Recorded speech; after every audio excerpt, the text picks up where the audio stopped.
Thaw the milk, grind the leaves, poison the cat. That was a lot of work to inspect this rather uninteresting ladder. I'm sorry, kitty. I'll bring you back to life. The door is locked. Okay. I need something out. Okay.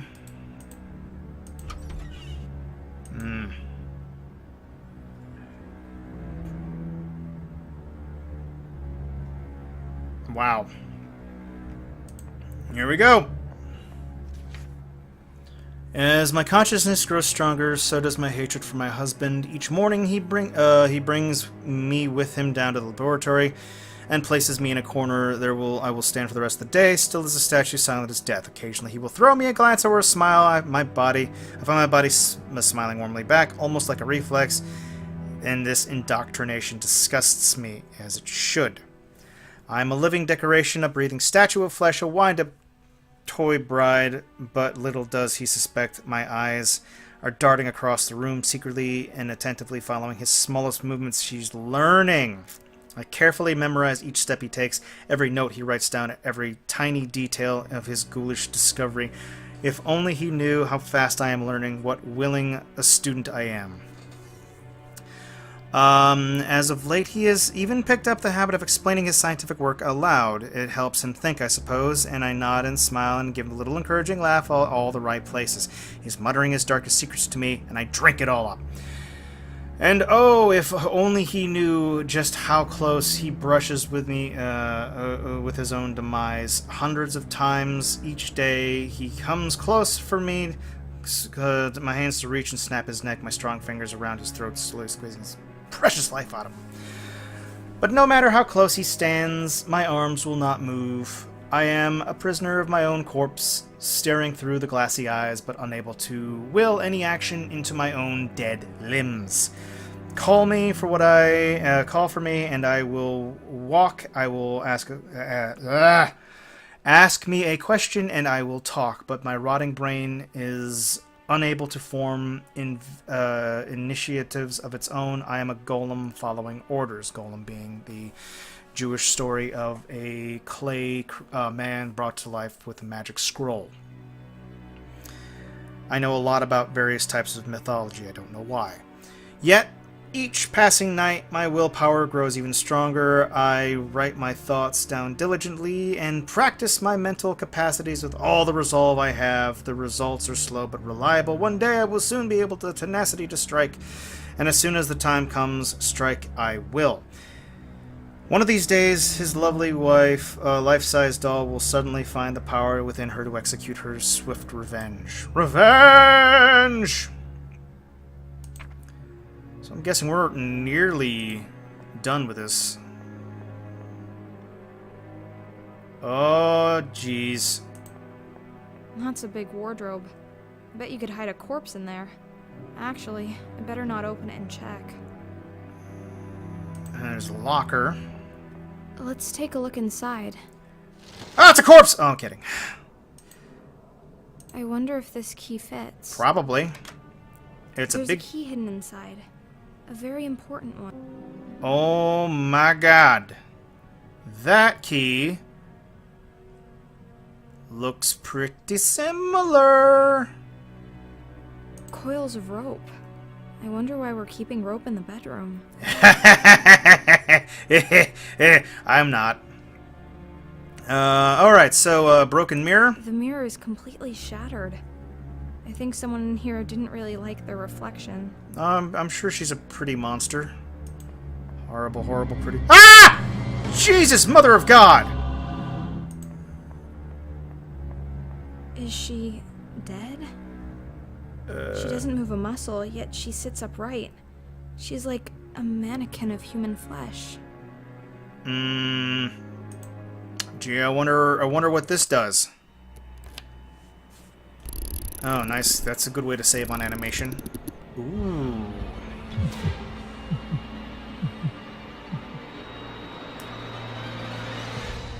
Oh. Oh. Clara, it really is you. I was so certain I'd never see you again. You didn't wake up. I woke up.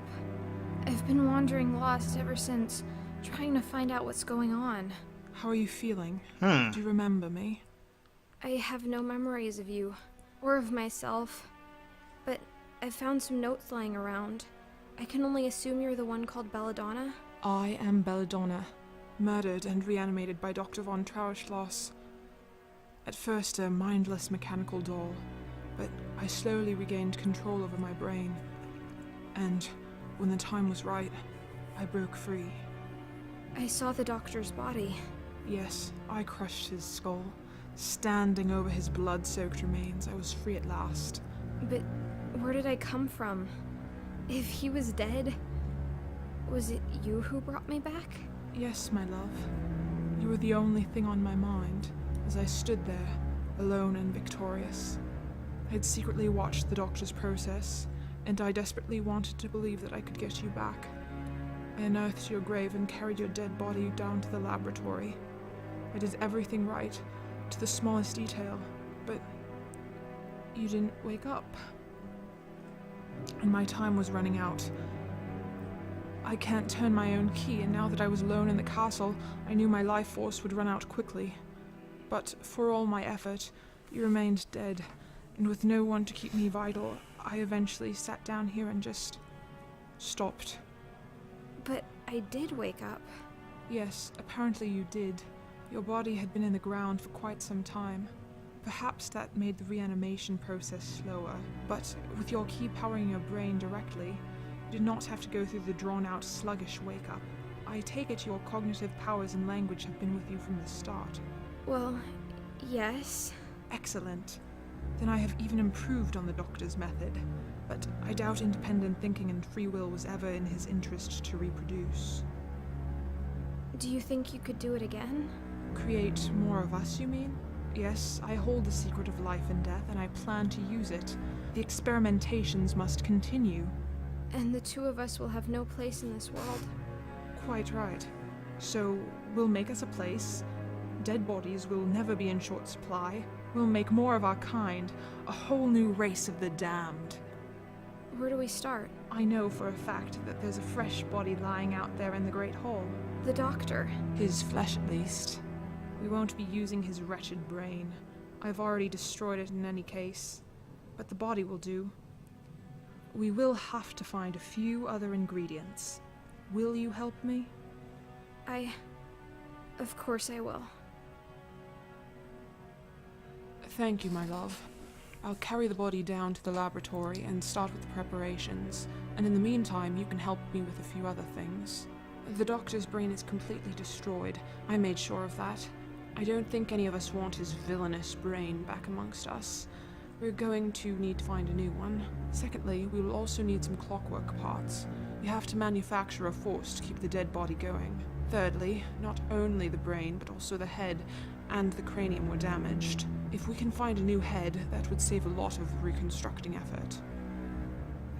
Okay, well, I'm pretty sure we've seen all of that, because I have a kind of obsessive clicking on everything that can be clicked sort of thing. I saw a brain preserved in alcohol down in the laboratory. Boom, right there. Oh, you did? That's good. That, my dear, is the brain of baby Lucas. Oh, Jesus. Your son? Lucas was never buried. The doctor had the body cremated very quickly and thus incinerated all the evidence that the corpse was not complete. He had stolen the brain and kept it for himself. What a I creepazoid. don't know what he claimed about not planning on resurrecting his child, but the truth is that he kept the brain all the same. And now you want your child back? No, my dear. It's just a brain. I wanted you back, so I took great care to preserve your personality. But this brain is young and has been dead for very long. I suppose the creation will be my child, in a way, but not my son Lucas. Clockwork? Yes, we need something to supply the body with the force to move. We can't make the heart beat again, so we use the spring-loaded clockwork. In the future, we'll have to think of a source of parts more reliable than salvaging old-time pieces, but that'll do for now. Grandfather clock. I see. Thank you. Will we need to find a fresh human head? Yes, I've smashed up the head of Wolfram rather frivolously. I'm afraid it's beyond rescue. I was thinking of my grandmother, Francesca Canosa. I'm sure you've seen her portrait in the study. Mm-hmm. She was buried some time ago, but her cranium should be sufficiently preserved. She rests in the mausoleum in the cemetery outside, but there is a hidden way into the tomb behind the armor in the basement. I see. Your grandmother. Will it not cause problems to attach a woman's head to a man's body? No, I don't see how it would make any difference in this new race of ours.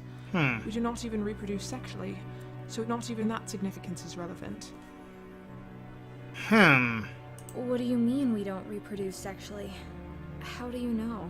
I spent quite some time with Wolfram dead and mindless, you know. I can safely say that, though we do experience all the physical sensations of intercourse, we cannot become pregnant or bear children. Good Christ, he did bang the corpse. Jesus. I mean, don't get me wrong.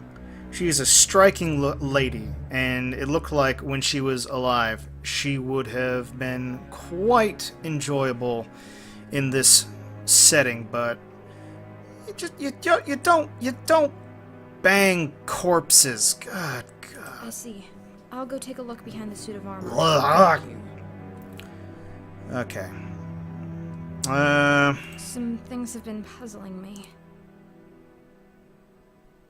Did I used to have hair? You had beautiful hair.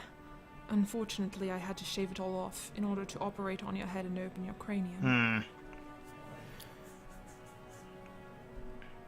Will it grow back? I don't rightly know. Maybe. We'll have to wait and see. Yet, you're not bald. I was revivified directly after my death, when my body was still fresh. You, my dear, had been in the ground for quite some time. I had to reconstruct large parts of your decomposed corpse. That explains the metal construction holding together my skull. I have my fair share of screws and bolts myself, but they are carefully hidden. I opted to sacrifice your pretty hair so that I could work more on preserving your brain. Something the good doctor did not do for me. I want to ask something else. I'm here for you. Oh, that's so cute. What is this I'm wearing? I'm so sorry about that. I covered you in scraps and bandages I found in the laboratory. I had to cut open and discard most of what you were buried in order to stitch you up. I want you to know that my plan was to be right next to you when you woke up, to help you understand and to find a proper dress. I'm so sorry it didn't come to pass like that. On my way in here, I killed a cat. It was in my way and it felt so natural to just dispose of it. It worries me a bit. How so? I may have a functional brain, but what about a soul?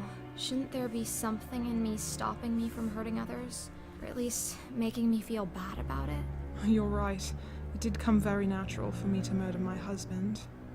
But I'm not too worried about this. I have no desire to commit unnecessary killings, and I do have control over my actions.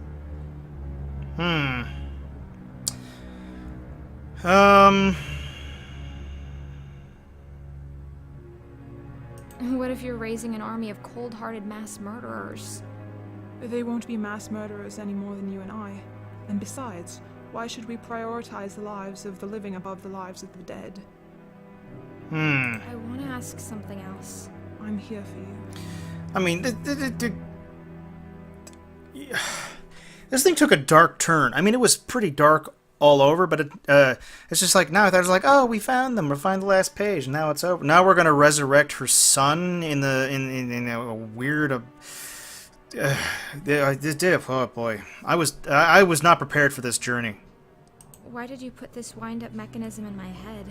Yours is in your back. Yes, the damned doctor had placed my wind-up mechanism in my back. It goes straight into my chest and heart, giving me a strong central of power. But it is placed outside my own reach. So, you can't turn it yourself? No, I can't. I have to depend on others. That's why I chose to put the key in the back of your head, well within reach of your own hands. I know what it means to not be